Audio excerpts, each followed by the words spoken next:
শ্রীলঙ্কার সাবেক প্রেসিডেন্ট রনিল বিক্রমাসিংহেকে গ্রেফতার করেছে দেশটির ক্রিমিনাল ইনভেস্টিগেশন ডিপার্টমেন্ট সিআইডি।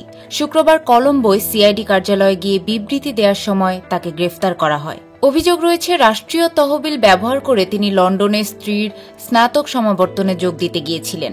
তবে শ্রীলঙ্কা পুলিশের মুখপাত্র তাৎক্ষণিকভাবে গ্রেফতারের বিষয়টি নিশ্চিত করেননি।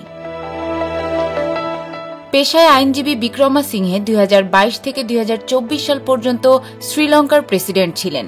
দেশের ইতিহাসের সবচেয়ে ভয়াবহ অর্থনৈতিক সংকটের সময় ব্যাপক গণবিক্ষোভের মুখে তৎকালীন প্রেসিডেন্ট গোটাবায়া রাজাপাকসে দেশ ছাড়লে তিনি দায়িত্ব নেন। দ্বীপ দেশটিকে পুনরুদ্ধারের পথে ফিরিয়ে আনার জন্য তিনি ব্যাপকভাবে প্রশংসিত হয়েছিলেন। এর আগে 6 দফা প্রধানমন্ত্রী হিসেবেও দায়িত্ব পালন করেছেন তিনি। ভিন্ন প্রতিবেদনে বিবিসি বলছে, 76 বয়সী বিক্রমাসিংহে তার 2 বছরের প্রেসিডেন্ট মেয়াদে 23 বার বিদেশ সফরে গিয়েছিলেন, যার ব্যয় ছিল 600 মিলিয়ন শ্রীলঙ্কান রুপি, অর্থাৎ প্রায় 20 লাখ মার্কিন ডলার।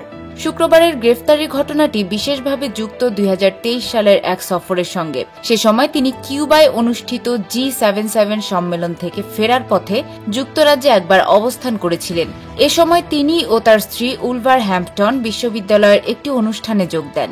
শ্রীলঙ্কার সিআইডির অভিযোগ, এটি ছিল ব্যক্তিগত সফর, অথচ এর জন্য রাষ্ট্রীয় অর্থ ব্যবহার করা হয়েছে। তবে বিক্রমাসিংহে এ অভিযোগ অস্বীকার করেছেন।